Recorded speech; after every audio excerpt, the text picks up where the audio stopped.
Listen. In the light of the thing God has brought before our gaze, it is obvious that the greatest undoing of a man is to live an unascended life. You will be a victim of every enemy, a victim of every attack. You would never walk in your superior advantage. In the light of that, in Psalm 24 verse 3, it says, who shall ascend the hill of the Lord? Who shall stand upon his holy place? Another version says, his holy mountain. Criteria is simple. He that has a clean hands and a pure heart, that has not lifted up his soul unto vanity, nor sworn deceitfully. This is the criteria for ascension. So when they talk about who shall ascend, it's an open check. Anybody who meets this criteria, ascend if you can. Ascension is not for a selected few. Ascension is not an ordination. Ascension is an opening for anybody who is tired of natural life. Life that if mosquito bite you, you come down with malaria. Meanwhile, a viper beat Apostle Paul. You is mosquito that sent you to the hospital. A viper beat Apostle Paul and deposited quantum of poison into his bloodstream, and he shook it off. Ascended realities. His life is hid with Christ, and Christ in God. Get angry with natural life. Be angry with it. I know it is not something we preach too often. I know the supernatural is not the norm of the day in our era, because it is not something you witness on a daily basis. But Jesus, he wants to live out that life through you. You can become a theater of the divine. Through you, people can witness possibilities that it is possible.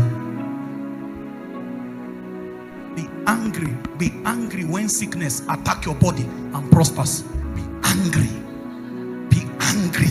It's a call, it's a summon for ascension. The moment you are on that sick bed, there's one prayer: Lord, heal me. While you are asking for healing, Lord, this is only a sign that I have not ascended high enough.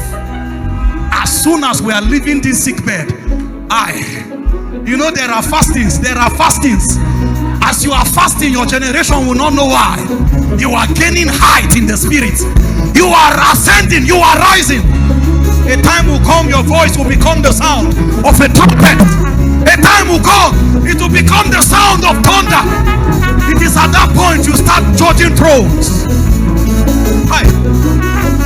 Ali, Ali, oh, Ali, oh.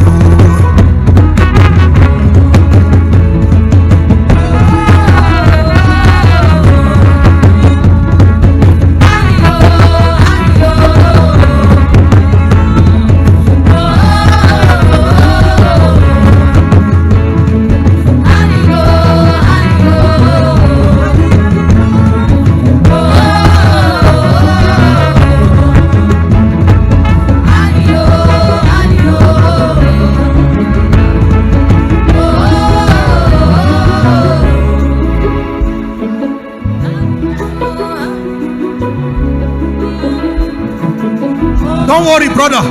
Don't worry, sister. Don't worry about everybody mocking you. Don't worry about everybody rubbishing your name. Don't worry about everybody making caricature of you. Brother, ascend. Ascend. Allow them talk. Take some months. Let them not hear you. Let them not see you. Just withdraw for some months and ascend. Ascend.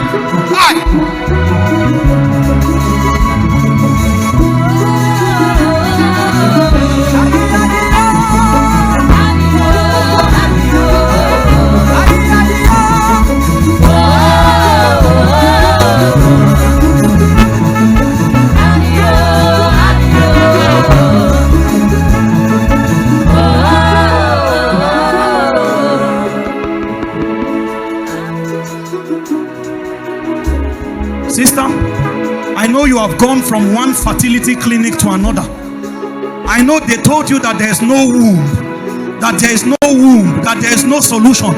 All of that limitation is with the ground, is with the dust. The moment you ascend, for we have this body eternal with God in the heaven, we groan to be clothed.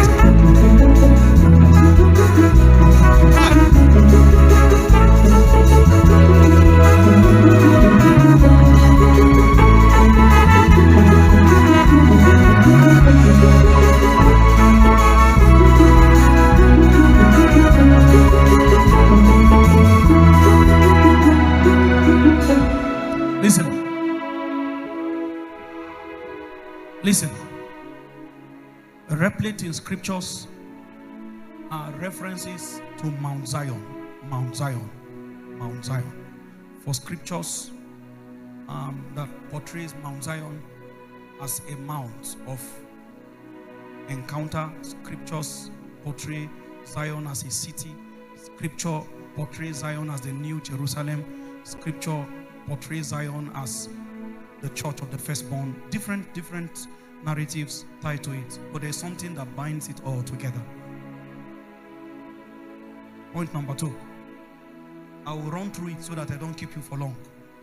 The realities of Zion. The realities of Zion.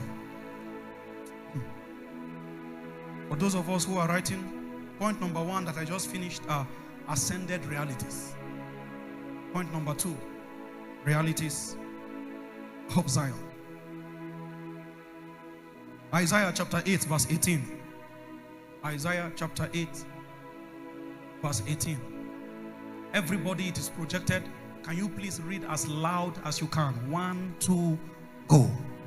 Behold, I and the children whom the Lord has given me are for signs and for wonders in Israel, from the Lord of hosts, which dwelleth in where? Which dwelleth in where? Come on, I need to say it as loud as you can. Which dwelleth in where? Another scripture that corroborates that point is Psalm 74 verse 2. Psalm 74 verse 2. Everybody, let's read as loud as we can. 1, 2, go. Remember thy congregation, which thou hast purchased of old, the rod of thy inheritance, which thou hast redeemed, this Mount Zion, wherein thou hast dwelt. So it will be easy to assert that Mount Zion is the dwelling place of God's presence. Mount Zion is not a location, it's a realm. So it's not a location to be found with GPS coordinates.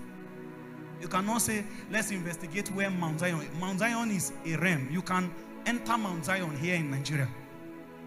It's a realm you are called into. You are summoned.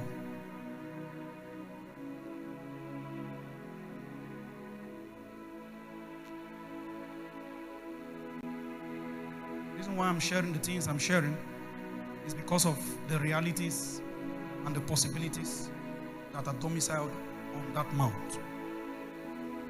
Meanwhile, I'm not talking about a literal mountain like I've said earlier. For those of us who believe that if we are able to climb any elevation, that we are closer to God.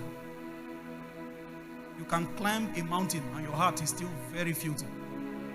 Meanwhile, physical space does not necessarily translate into closeness to God. No matter how high the elevation you climb physically is, it didn't bring you nearer to God. Heaven is not like this. So if you climb upward, you are not going towards heaven.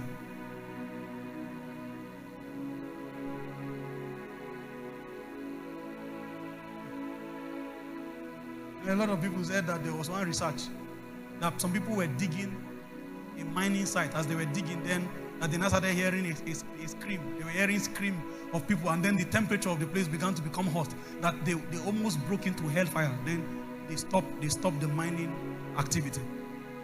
Who told you hellfire is a physical space? How can you use tractor and driller to navigate your way into hell? A place souls go to. A place where your physical body will have to have deteriorated in the grave so that your soul can report there. A place that swallows all its inhabitants never allows anybody leave that place. If hellfire is a physical location, people will escape.